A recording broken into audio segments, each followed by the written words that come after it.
Nicole, I am delighted to welcome you to the Ingenious You community.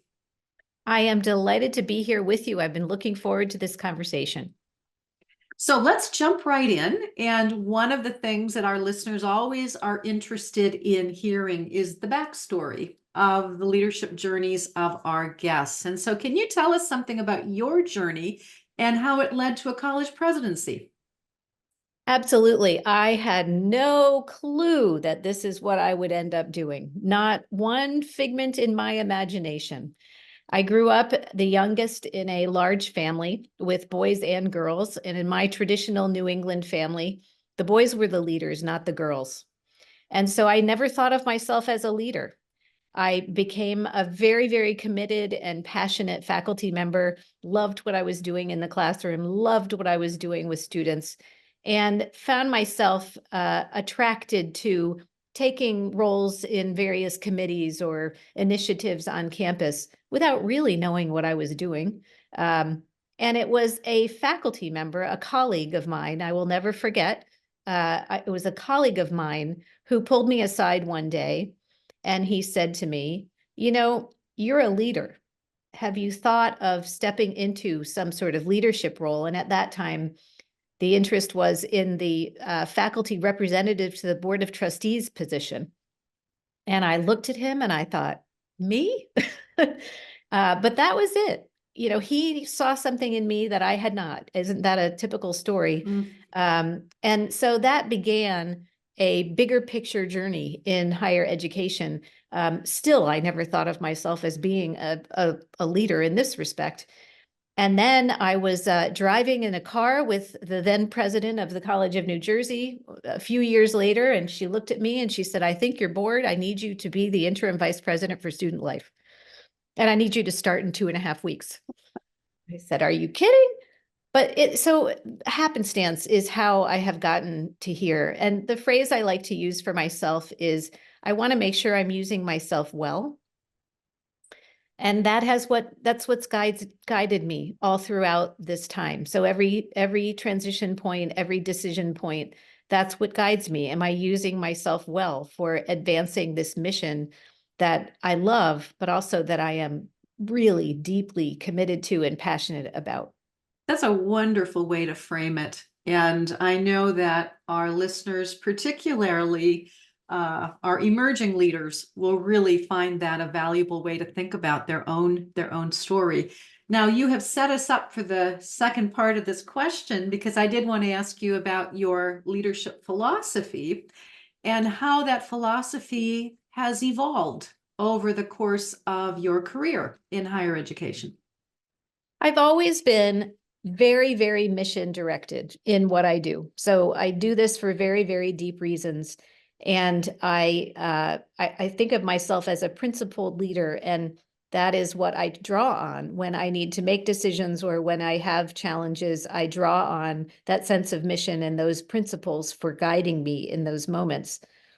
I think as I have grown as a leader, I remember well the challenging transition from being on the ground, if you will, for being someone who was very engaged with students, with community partners, with all sorts of entities, and then moving into a leadership role rather suddenly and feeling a sense of loss and questioning as to whether or not that is the best use of me.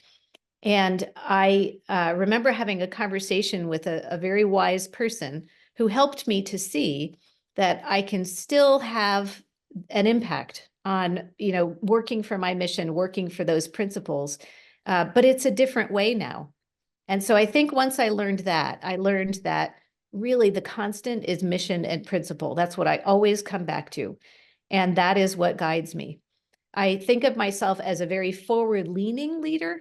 So I believe that leadership is to move us forward. Leadership is to create movement. It is to create dynamism in an organization or with a group of people. It is to move toward a vision.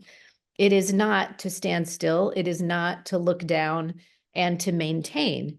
And so I think of myself on that slant and trying to inspire through mission and guiding principles the way forward. And when you are thinking about those guiding principles, is there one or two that just stand out in terms of your compass as a leader? One of my favorite sayings, and I'll give you my version of it. You know, you remember the hokey pokey. Oh, yes. Instead of that's what it's all about. Learning is what it's all about. And I think at our fundamental core, we must remember that learning really is what it's all about. And it's what it's about for all of us. It's what it's about for our students, certainly first and foremost, but it's also what it's about for us. It's what it's about for me, for faculty, for staff, for community partners, for our world. If we forget that learning is what it's all about, then we really are in a terrible place in our culture. And it worries me right now that we may be forgetting that learning is what it's all about. But to me, that is a core guiding principle. That is what it's all about. Mm, boy, I sure resonate with that and appreciate your perspective. Now, you are a pandemic president. Could you imagine 6, 7 years No, ago, even having that as a label you might carry? But you stepped into your role at Nazareth on the front end of the pandemic. So tell us what that was like and how you had to adapt your leadership for this moment in time. what a fascinating experience. And I was between two presidencies, which make it even more amazing, really, as an experience. Looking back, I wish I had taken better notes or kept more of a journal so that I had these reflections. But it was fascinating to be managing this major crisis, this major challenge at two different institutions and appreciating the role of culture. Hmm. So the two different organizations, they really contrasted in some significant ways in terms of culture. And it was fascinating to see how those dynamics played out. I think what I've learned most about my leadership and the leadership that I felt was so important at that time is empathic leadership. I think you had to excel as an empathic leader at that time. None of us have lived through a time like that. And we all experience things that we never imagined we would experience. And it's a very heavy and complicated psychological experience. And so holding that for people, understanding and giving people some grace in those moments was really important. Channeling that into good communication. So I've always believed very much in internal communication as well as external communication. I just think communication is really important for people. And in a time like that, you can't communicate enough. And so trying to, really reach out to different populations in different ways through different communication mechanisms became very, very important.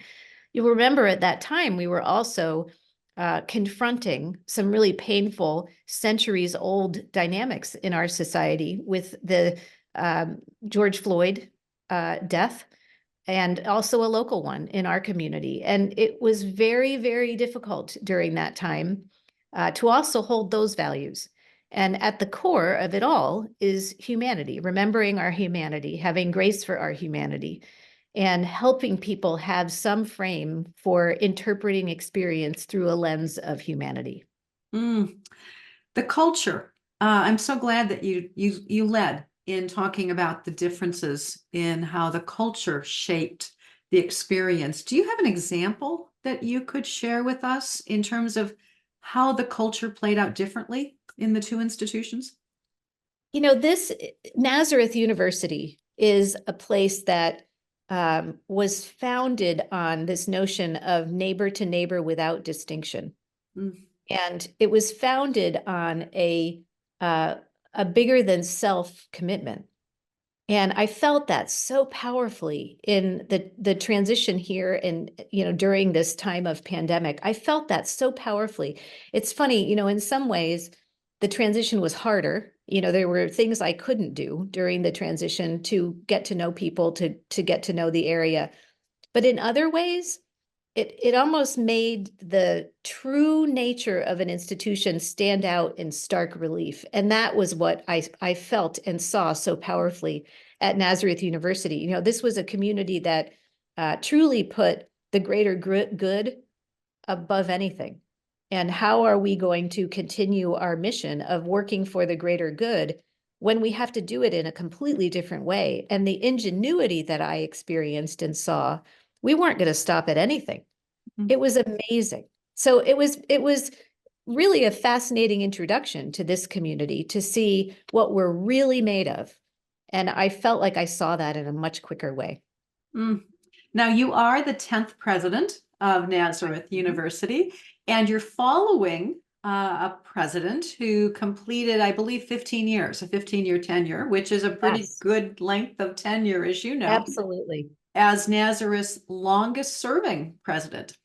So, as you know, there are both challenges and opportunities in following a long-serving and successful president. Can you talk about how you approach this, what you've done to establish your own leadership style and presence, and maybe what opportunities and challenges you've encountered in doing this? Very much so.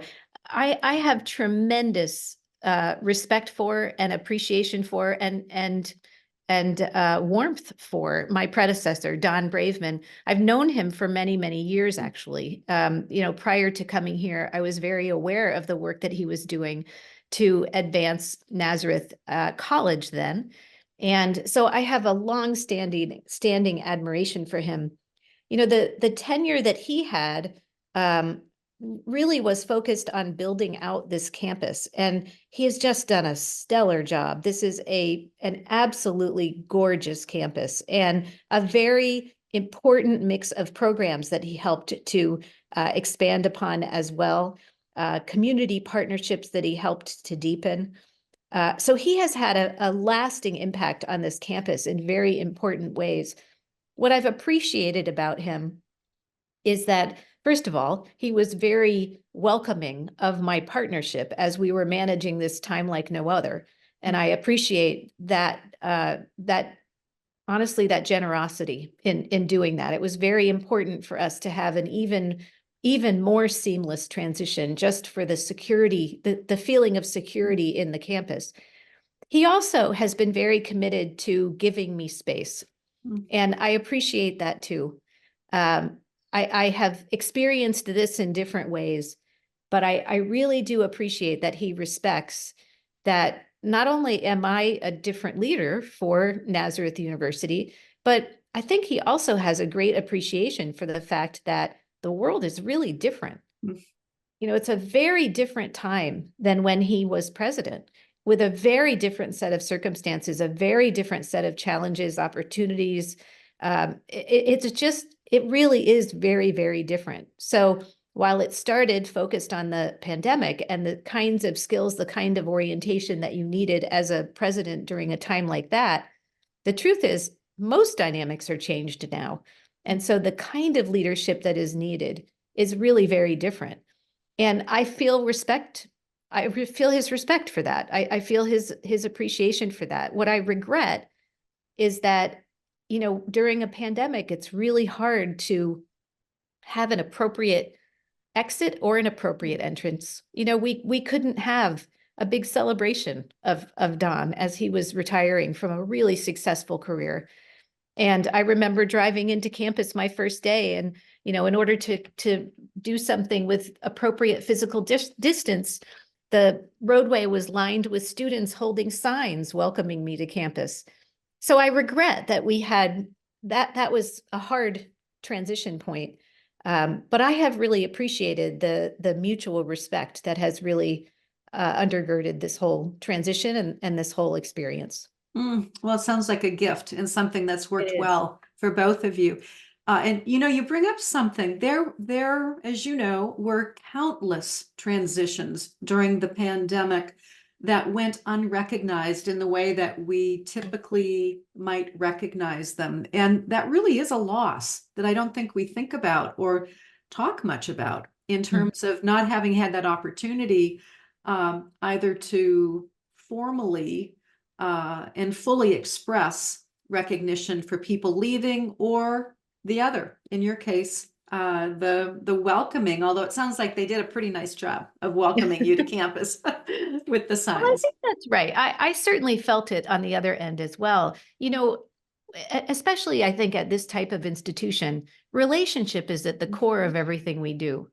And so it really felt, I felt like I was abandoning some people, during that time of transition as I was transitioning out of one presidency and into the other.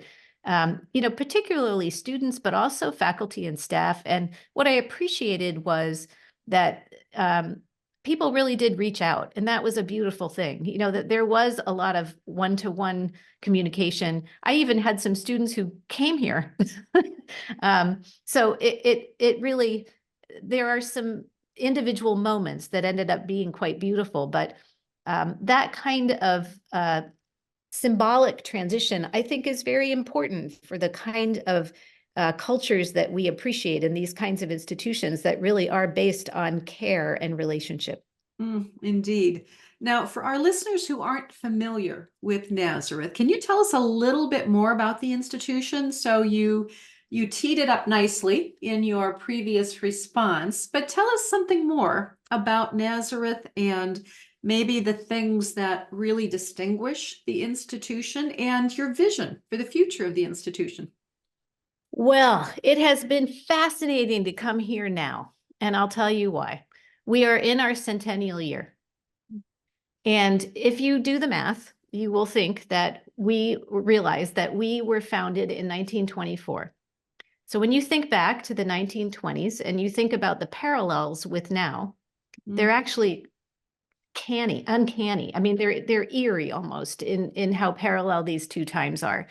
So if you think back to the 1920s, the founders were coming out of the last century's pandemic. There were major questions about human rights. There were world wars that were being waged. There was economic challenge. There was significant social revolutionary change in all sorts of ways. And this is the spirit with which we were found. So a lot of what I've done in the last few years is to dig right back into that core founding and to get back in touch with our soul, our spirit, our core DNA. We were founded by the Sisters of St. Joseph, and while we have not had a formal relationship since the early 1970s, we are still of the Sisters of St. Joseph, and those founding charisms, those founding values are still very definitional of us today. So it is this notion of serving neighbor to neighbor without distinction, being very definitively an inclusive community, and that is an action verb for us. Being a place that is of our current times. So I appreciate the honesty that Nazareth has in our community. We are real about the world that we live in, which means that we are real about the opportunities. We're also real about the challenges. And that is a beautiful thing in a world that's trying to deny a lot of reality these days. We're also an institution that has been about changemaker education since our founding. So our founders founded us to be people who chose progress. Change is always going to happen, but how do you take a time of flux and create positive progress out of it, not just for yourself, but for the collective good? And so that is what we're about. We are a changemaker education campus. We educate people who have all different kinds of visions for our world to learn in a real way through experiential learning as the coin of the realm, and to apply themselves in their life's work as change makers. And it happens over and over and over again, and it is an incredibly inspiring thing. Well, and given your background, it sounds like a perfect match in terms of some of the things that are really highlights of your own trajectory. So, for example, you're known for your work in fostering community partnerships and experiential learning opportunities. So, can you say a little bit more about what value you believe that these add to the student experience and share an example or two of a successful initiative in this area that you're personally proud of? Very much so. That has been something that has been central in my career since my early days. I believe very much that we are all community together, and that we are all learners and we are all teachers. And the community partnerships that are best are those that are based on that kind of mutual understanding, mutual respect, and mutual focus. So a cornerstone of my work has been developing community partnerships in that spirit. So not as much in a spirit of charity, if you will, but in a spirit of collaboration, coming together, perhaps from different vantage points and different assets and realities, but coming together in an equal way to work toward positive change. So we do that in all sorts of ways here. And you're right, it is a really wonderful fit for me here. I feel a great sense of connection with what Nazareth has always been about. And it's actually a really, it's actually a very deep um, feeling of, I don't know if it's relief or, I don't know, it's a beautiful feeling to know that there is a place like Nazareth University that makes this work so real and for the right reasons. I have long been engaged with the Bonner Foundation and the Bonner Leader and Scholar programs. This is the fourth institution at which I've been involved in bringing the Bonner program to campus. And what differentiates the Bonner programs is that they are very much focused on that kind of mutual partnership, and they're focused on capacity building community engagement rather than Band-Aid applying, if you will, community engagement. And it's really inspiring to work with students, faculty, staff, community partners of all types to focus on some sort of community issue and to make a concrete difference. So in my own work earlier, that was all focused on young people, on youth development and how to help inner city youth grow up in such a way that it was not dominated by hopelessness, which it so often is. And so I had a whole team of students from all different disciplines working together with various nonprofits on all sorts of initiatives that were dedicated toward that. And that's the kind of thing that happens all throughout this Nazareth University community. So our students are regularly out working in community side by side in partnership, and not just once. This is something that is a continuous experience in their education. And by the time they graduate, they've been leading community initiatives. It's really powerful. So yes, that is something that is near and dear to my heart, and a really beautiful part of what Nazareth University is about. There is integrity and honesty of mission here that I find sometimes doesn't exist at places, because it takes courage. It takes courage to lead this mission and to live this mission. And sometimes that's not present in our organizations, but I found it here, and I'm really pleased that I did. And what an impact for students to be graduating students and sending them out with that kind of heart and mindset for the community. I can't think of much else that is as important for the world today, for our society. So I can see. Yeah, go ahead. Yeah, no, I can see why you gain so much meaning and satisfaction from your work in that regard. Now, you also have a reputation as a thought leader in the learning innovation space. And so I just have to ask you, as you look to the future of higher education, what learning innovations do you believe are going to be most impactful, and why?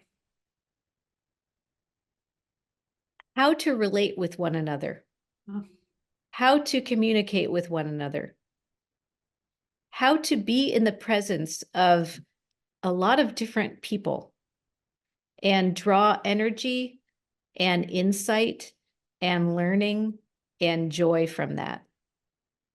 I truly am at the point now, and I'm a psychologist by training, and my early work was all around how people learn how to have fulfilling relationships. And I remember thinking, gosh, now maybe 30 years ago, Someday, I think we're going to get to the point where in higher education, we're going to have to teach this more directly, and we're there. So that's the innovation that I think we need to be thinking about right now. You know, we're now living in a time where people are having a very difficult time interacting with one another in a civil way or interacting with one another at all. You know, we have high levels of loneliness. We have people who are very much isolating with various kinds of behaviors. And as human beings, in order to be healthy and in order to be fulfilled as human beings, we need human interaction. And so it worries me a lot that we're in a world right now where the humanities, the study of humanity, is diminishing because we are in a time when we need that more than ever.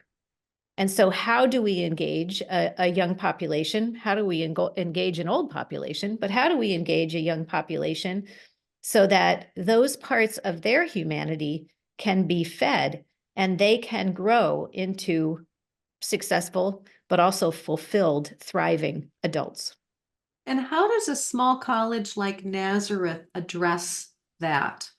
Um, or other similar kinds of learning innovation initiatives, particularly in the rapidly changing landscape of higher ed, where we hear so much rhetoric about job preparation and career skill preparation and AI and chat GPT and all of those things that can make your head swirl. You know, I think it's very natural for us to work on it. In this type of institution, you know, it is very natural for us to work on helping people to have fulfilling relationships with one another. For our undergraduate students in particular, we are a primarily in-person, you know, high-touch environment, and our students want that. That's one of the things that came out loud and clear following the pandemic is that they want to be here and they want to be here in person and they want to be working together. They want to be interacting. It's actually really hopeful. So we are very overt about doing that. You know, we've incorporated some aspects of this kind of learning into our introductory courses. We're very overt about emphasizing how do you talk with people that you don't know? How do you have a conversation with someone with whom you have very differing views? We have a whole dialogue series this year that is teaching different approaches to dialogue and then applying it to different kinds of conversations. You know, we're really being very overt about it, and it is directly tied not only to one's thriving as a person in society, as a citizen, but also as someone who gets satisfaction from applying themselves to a purpose, which is work.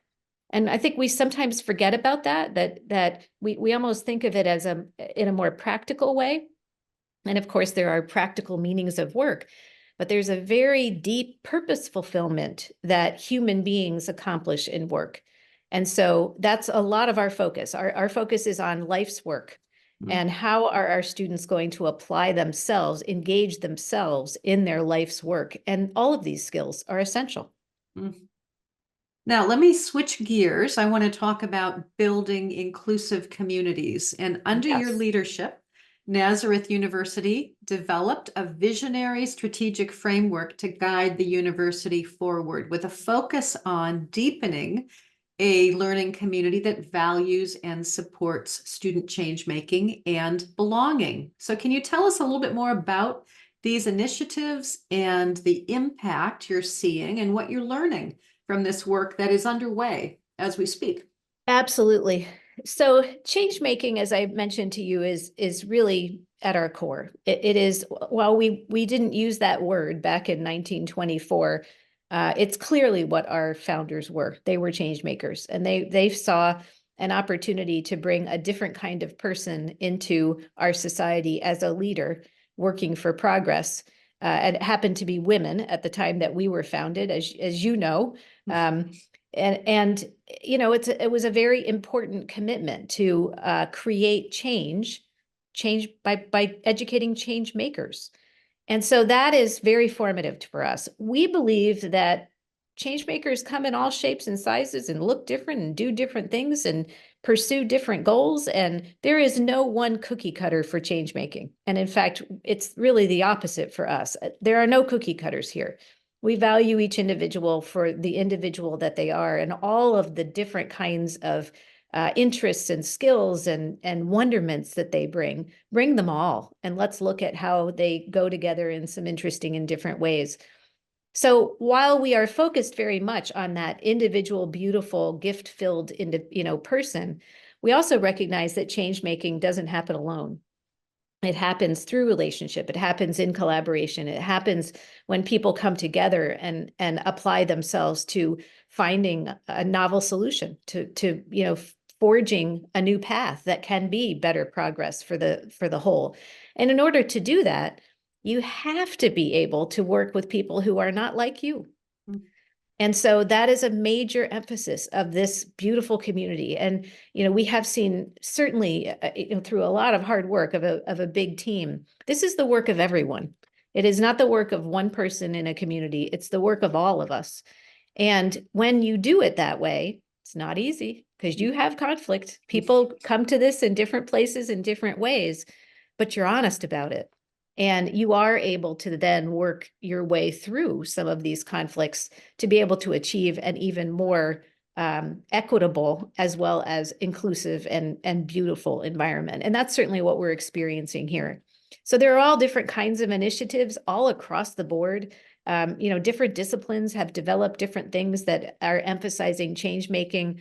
And our students also take that initiative to develop in that direction as well. So it's really been wonderful work to be part of. I'm struck by how eloquently you connect the dots between these different missional elements. And it sounds to me like you've done a lot of thinking about it, but it's also, I just want to make that observation is it just is very coherent, which you don't always see with a university strategy or mission, and yet you're able to beautifully tie the dots together, which then has a very impactful outcome for students and for the entire community, I think. Well, thank you. It is, I've been educated by the Sisters of St. Joseph.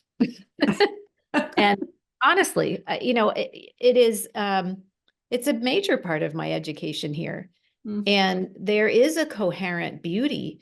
Again, we're not formally connected anymore. We are because we're always of the Sisters of St. Joseph. But we have a very, very rich interfaith environment and a commitment to interfaith learning and dialogue. And this is our soul. This is our DNA. And it's really been, again, I don't have the word. I don't know what, relief is not the right word, but it's really been inspiring to find a place that does bring all of those pieces together. And I think what ties it all together is humanity. Yeah. Yeah. That resonates with me. I think also you're framing the present and the opportunities for the future by referencing the original DNA and mission is a very powerful thing. So it gives it a stronger and an even more compelling kind of foundation and urgency, maybe even. Feels so contemporary. When I look back at that founding 100 years ago, it feels so contemporary. And so what would the sisters do? What would those founding sisters be doing right now? They would be leaning forward. Yeah, well, it's a wonderful thing to reference. So now leading an institution, as you know, often involves facing unforeseen challenges, those challenges that can come from anywhere and sometimes can threaten to blow us down, if you will. So how have you dealt with adversity in the presidential role, and what did you learn? Wow. You know what? I have determined that leadership is now curveballs. That's all it is dealing with curveballs. I've never seen a time where I've had more curveballs in these last several years. It's Mm. fascinating. And you just never know what's around the corner. And you just have to be, sturdy, and you have to be flowing, I think, in at the same time. I've certainly had challenges. I've had really deep challenges in leadership in higher education. And again, as I started our conversation, to me, it's always about mission and principles, and it's really not about me. This is really not. This is not an ego position. This is a deep, bigger commitment position. I don't know how else to describe that, but when you are situated that way, um, it does help you to get through those really deep and dark moments, um, and keep you on the path toward what you are trying to do in a bigger way. But it can be very, very challenging. So it can be anything from the kind of ways that anxiety can be expressed by different people in a organizational community. And sometimes you have to deal with some very uncomfortable interactions. Some of them, and more today, I think, with the examples that we have in our society, some of them can be very personal. Some of them can be very attacking. Some of them can be very scary. And, there are realities in those moments. And so, you have to be human, and you have to feel, and I do feel, but I also then try to bring myself back to, so what is it that we're trying to do, and how is it that we need to move forward in this moment? My last position was a very, very challenging situation. And, it was, I like to say to people, it was actually some of my best of times in higher education, and absolutely my worst of times in higher education. And one of the things that I learned in that experience is that one's integrity is very important, and not compromising your integrity is vitally important. And so there are also times when you find yourself in a very, very challenging situation where you have to say, this is not the best use of me anymore. And I learned that too. Sometimes it is a position of clarity that helps you to see, this is not the right use of me, and I need to find a better use of me, and someone else can find a good use of themselves for this situation. That's hard too. But again, it's not about me. It is about this bigger vision. It's about this bigger passion and this bigger need in society that is filled by what we do. And that's what keeps me moving forward every day. Well, Um, and I know before we started the podcast recording, we were talking about the importance of supporting each other as Absolutely. leaders. And I know that's something you're very committed to. I am very committed to it because, the saying that leadership is very lonely. Leadership is very lonely, and it is very, very isolating, particularly when you're in a very competitive environment. And when you look at what's happened in higher education in the last few decades, we have become a competitive environment. We weren't a while back, but we are now. And those dynamics, I think we have to reflect more on what those dynamics are doing to the experience of leadership and to the experience of organizations. We have to be more honest about that. What I have felt over the last couple of decades is that, unfortunately, it has put more and more divides between us. And, that lonely place of a leader, there are conversations I cannot have with anyone here, and my national network of friends is about the best thing in the world for me. I value it tremendously. And to be able to be honest, to be able to say honestly, this is the hardest experience I've had, or this is a challenge unlike any I've had. Help me think it through. There's a beauty in that. But if we are controlled by the competitiveness of these dynamics now in higher education, then we're not availing ourselves of that kind of collegiality and that kind of support. And to me, that's really dangerous. So I very openly put myself out there, and anyone who is having a really challenging situation and feeling like I can't keep standing in this environment. I welcome the call. I will be an ear. I will be a shoulder. I will be whatever I can be. Because if we don't have leaders continuing on in this world right now with these kinds of missions of higher education, then we're in deep trouble. Mm. Well, thank you for that. And I know that you've been that kind of support and mentor for people that I know. So Thank you. it is very, very impactful. Let me ask you, do you have any specific practices that you maintain that help you stay resilient and that having that sense of equanimity, which you do, but I'm curious if there's anything that you do on a regular basis that kind of helps fuel your resilience. Well, the truth is I eat a lot of chocolate.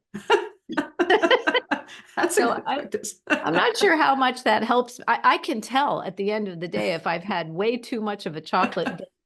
But it's a good question. It's funny, I come up with a word for every year.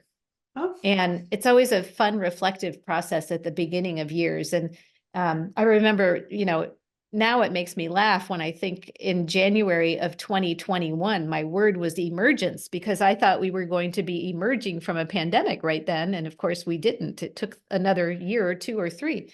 But the interesting thing is last year, the word, I couldn't come up with a word. And it was about 3 weeks into the year. And all of a sudden, it just popped into my brain, and it was equanimity. mm, Isn't that interesting? And so I've reflected a lot on all of us right now are trying to rebalance. All of us are trying to, again, find some kind of groove, if you will.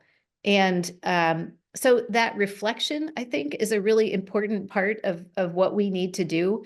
To pause when you're in a really hot moment, mm, pause, walk around the block, take a deep breath, go talk to a few students, reground yourself. It's a major part of what keeps me going. Reground yourself. I do a lot of laps around campus, and a lot of times it is to run into some people, whether it's a faculty member or a staff member or a student, to remind me, no, this is what we're about. And then it helps clear my mind, and I can go into that. I have a wonderful, loving family, and we really enjoy time together. I read a lot. I walk everywhere I can. So I try to keep myself physically active too. But a lot of it is just keeping your true north mm, and breathing it in when you need to. mm. Well, and that's all great wisdom and tease up this next question I was going to ask you is, we have a doctoral program at Bay Path, and I have the privilege of teaching and mentoring many emerging leaders. That's And wonderful. we use the podcast in our courses. So our Oh, I students, love that. they listen, and then they have to reflect upon what they hear from these conversations. It's always interesting to hear their takeaways.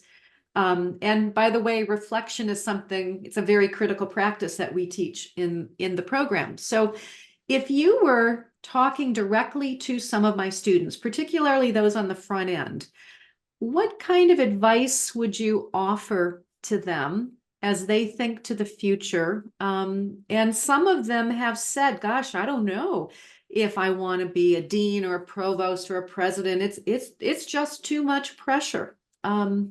So what advice or guidance would you offer to them?